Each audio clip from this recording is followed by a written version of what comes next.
Shalom, Assalamualaikum warahmatullahi wabarakatuh. Salam sejahtera untuk kita semua. Om Swastiastu, Namo Buddhaya, salam kebajikan. Bapak dan Ibu asesor yang saya hormati, perkenalkan nama saya dengan dosen Naomi F. Jober, SKMS, MPH, selaku dosen tetap Prodi Keperawatan Fakultas Kedokteran Universitas Cendrawasih. Video ini merupakan bagian dari pernyataan diri dosen dalam wujud kerja Tridharma Perguruan Tinggi untuk sertifikasi dosen tahun 2026, khususnya bidang pengajaran. Pada kesempatan ini, saya akan menjelaskan salah satu mata kuliah yang saya ampu, yaitu mata kuliah Pendidikan dan Promosi Kesehatan. Mata kuliah ini memiliki bobot 4 SKS dengan kode mata kuliah PSIK 4405 dan diberikan kepada mahasiswa semester 2 reguler kelas A, B, dan tubel semester 2. Dilaksanakan dalam 16 kali pertemuan tatap muka dengan rincian 14 kali pertemuan materi dan 2 kali masing-masing pertemuan untuk UTS dan UAS. Mata kuliah Pendidikan dan Promosi Kesehatan membahas tentang konsep teoritis promosi kesehatan dan pendidikan kesehatan bagi klien, konsep dan teori belajar mengajar, konsep dan teori promosi kesehatan, dan pengembangan program pendidikan dan promosi kesehatan bagi klien. Fokus utama materi yang dipelajari terbagi menjadi 6 topik besar, yaitu mengintegrasikan konsep teori dan prinsip belajar pada program pendidikan kesehatan klien, mengintegrasikan konsep dan teori promosi kesehatan dalam mencegah dan meningkatkan kesehatan klien, menganalisa beberapa model dalam promosi kesehatan, menganalisis faktor-faktor yang mempengaruhi pelaksanaan pendidikan dan promosi kesehatan, menganalisa peran perawat dalam pendidikan dan promosi kesehatan, dan merancang program edukasi kesehatan sesuai dengan kebutuhan klien. Capaian pembelajaran lulusan atau CPL yang dibebankan pada mata kuliah ini antara lain ada CPL 02 dan CPL 04 yang tertuang di dalam RPS dan telah divalidasi oleh Ketua Prodi dan Gugus Pengendali Mutu. Sedangkan capaian pembelajaran mata kuliah atau CPMK yang diharapkan adalah mahasiswa mampu memahami, menganalisis, dan mengintegrasikan pengertian promosi kesehatan, baik itu konsep dan prinsip dalam promosi kesehatan dalam mencegah dan meningkatkan kesehatan klien. Untuk mencapai target tersebut, materi telah dirancang dalam beberapa sub CPMK, khususnya pada cuplikan video pembelajaran hari ini.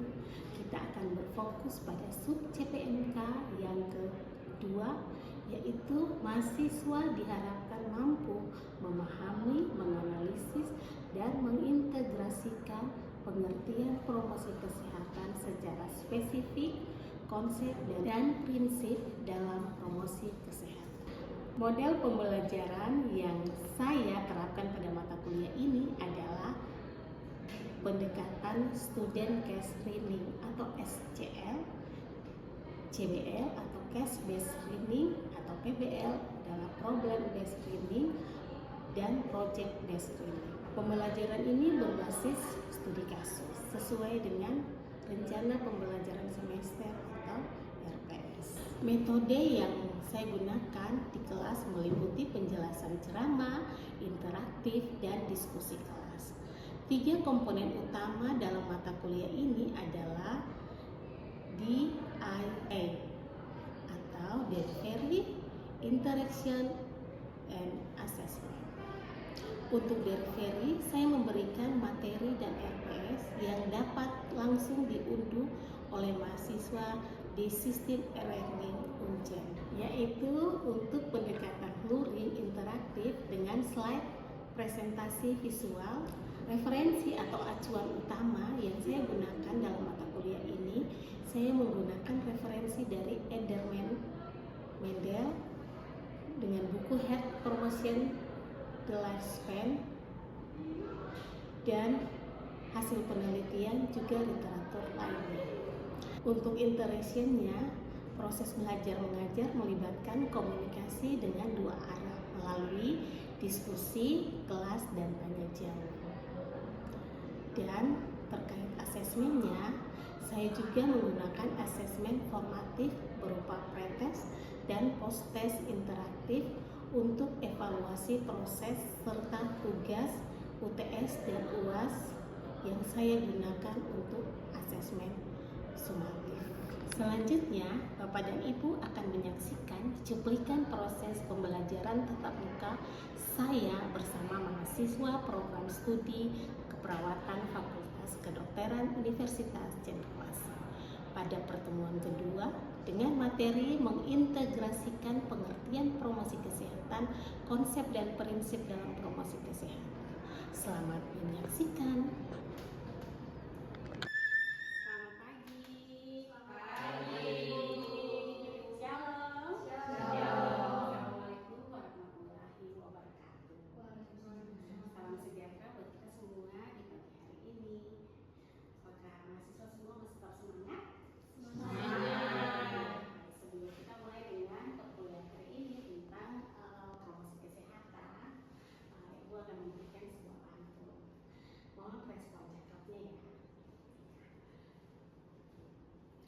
Pergi ke kampus pagi hari.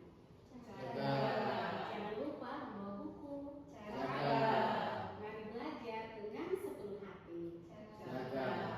Promosi kesehatan, ilmu yang sangat jitu. Ayo tepuk tangan. Selamat datang di kelas promosi kesehatan. Mari kita tetap semangat. Kita belajar tentang promosi kesehatan. Ya, kita berjumpa lagi pada mata kuliah pendidikan dan promosi kesehatan. Sebelum kita mulai dengan perkuliahan hari ini, kita mulai dengan doa kepada mahasiswa Denius. Selamat Denius sama depan untuk dalam doa. Mari teman-teman serta ibu, sebelum kita mulai, mari kita satu-satu berdoa. Amin. Terima kasih Denius. Terima kasih. Baik, sebelum kita mulai dengan perkuliahan hari ini, mahasiswa absen dulu. Di depan ada scan QR code-nya, silakan. Yang di absen.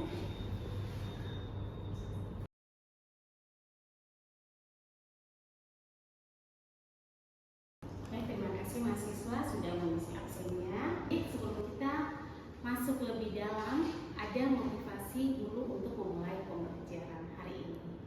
Jadi tantangan terbesar dalam belajar bukanlah memahami materi, tetapi bagaimana kita menemukan kebahagiaan dalam prosesnya.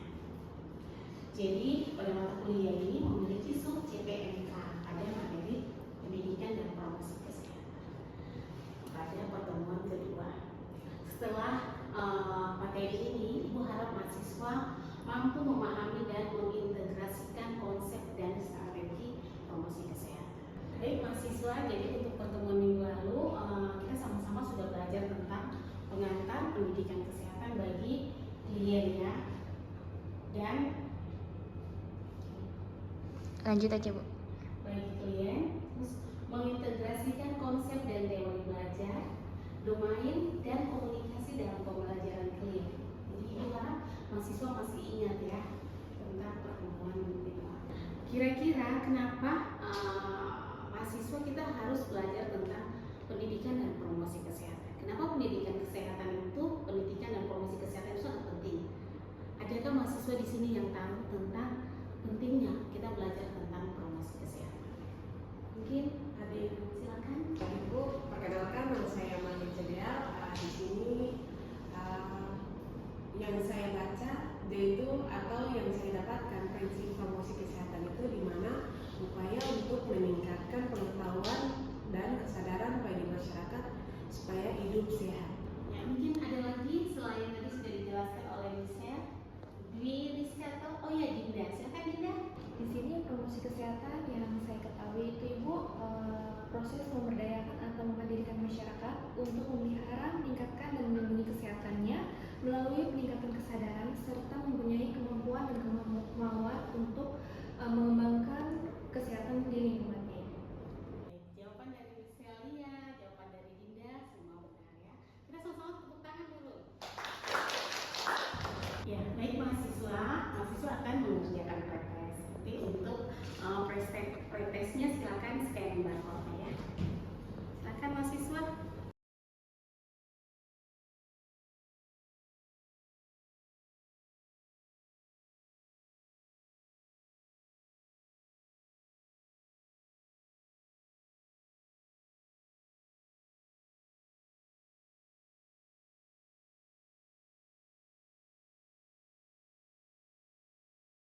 dari hasil pretest, mahasiswa yang menjawab baik baru 60%, sedangkan 30%-nya masih kurang.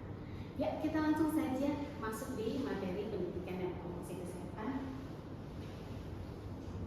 Ya baik, kita masuk pada mata kuliah promosi pendidikan dan kesehatan dengan pokok bahasanya tentang konsep dan prinsip promosi kesehatan. Ya, di sini kita harus tahu perbedaan dari promosi kesehatan dan pendidikan kesehatan. Tadi sudah dijelaskan oleh Dinda dan Michelle tentang pengertian promosi kesehatan. Mungkin ada di sini yang tahu tentang pendidikan kesehatan, bisa angkat tangan? Ya, Rizka, silakan coba Rizka.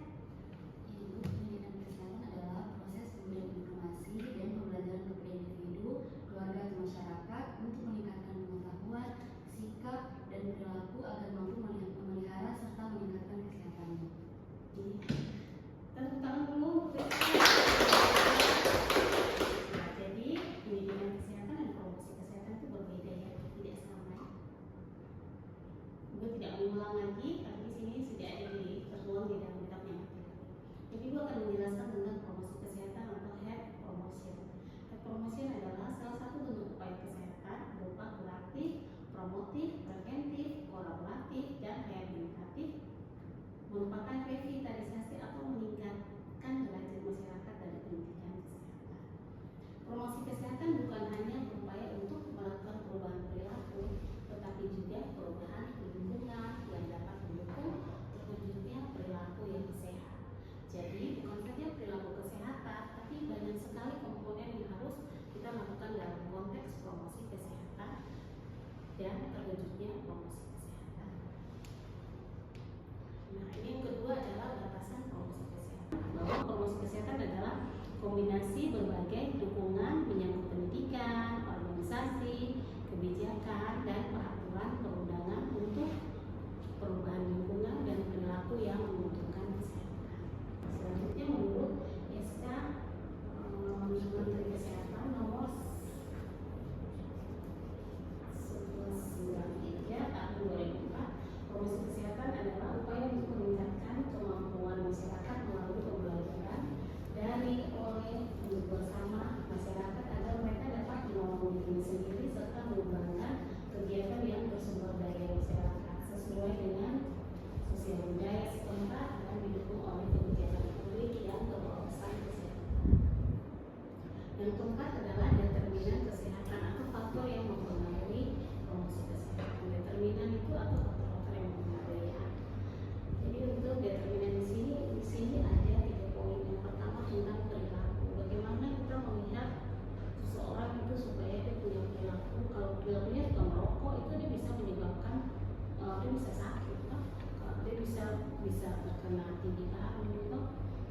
Terus yang kedua adalah sarana atau prasarana, lingkungan fisiknya, seperti kalau membuang sampah tidak boleh sembarangan, itu bisa menyebabkan DBD atau demam berdarah. Ada yang tahu tidak penyakit demam berdarah? Tahu ya? Selanjutnya lingkungan atau non fisik, sosial, budaya, ekonomi, dan sebagai contohnya di suatu daerah itu biasanya mereka suka makan makanan khasnya tuh makan ikan asin. Akhirnya di daerah tersebut itu masyarakatnya banyak terkena hipertensi dan asam urat dari segi sosial dan budaya. Kalau melakukan promosi kesehatan harus membuat program yang menyentuh 3 faktor di atas. Nanti yang keenam adalah visi promosi kesehatan. Mungkin Dwi bisa membacakan visi promosi kesehatan. Untuk visi promosi kesehatannya di situ ya, yang pertama meningkatkan kemampuan dan kemajuan masyarakat untuk memelihara dan meningkatkan kesehatan.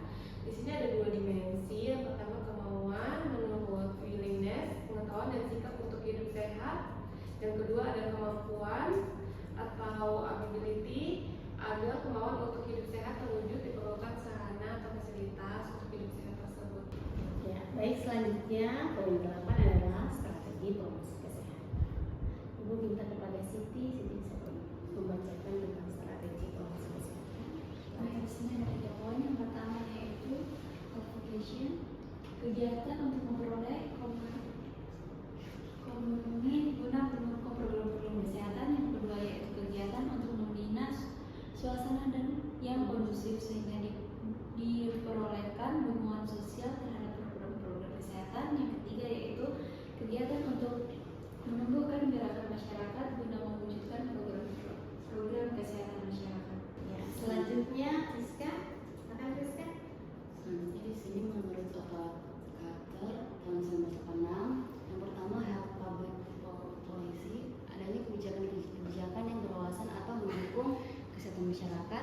Yang kedua, supportive environment, diciptakan lingkungan yang kondusif untuk hidup atau berperilaku sehat.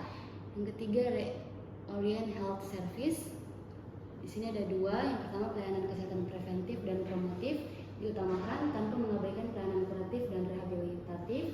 Yang kedua, pelayanan kesehatan bukan hanya tanggung jawab sektor kesehatan saja, tetapi tanggung jawab semua sektor. Yang selanjutnya ada personal skills. Setiap orang dimampukan atau terampil untuk memelihara kesehatannya sendiri. Yang selanjutnya community action, timbulnya gerakan-gerakan atau usaha-usaha masyarakat untuk memelihara kesehatan masyarakat sendiri. Baik, Rizka, dari kedua item ini tentang personal skill dan community action, mahasiswa akan membuat dalam dua kelompok tentang bagaimana personal skill dalam keperawatan dan community action dalam keperawatan. Yaitu nanti bisa dipresentasikan bersama-sama ya. Ya, silakan menangani dua kelompoknya.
Venius, perwakilan.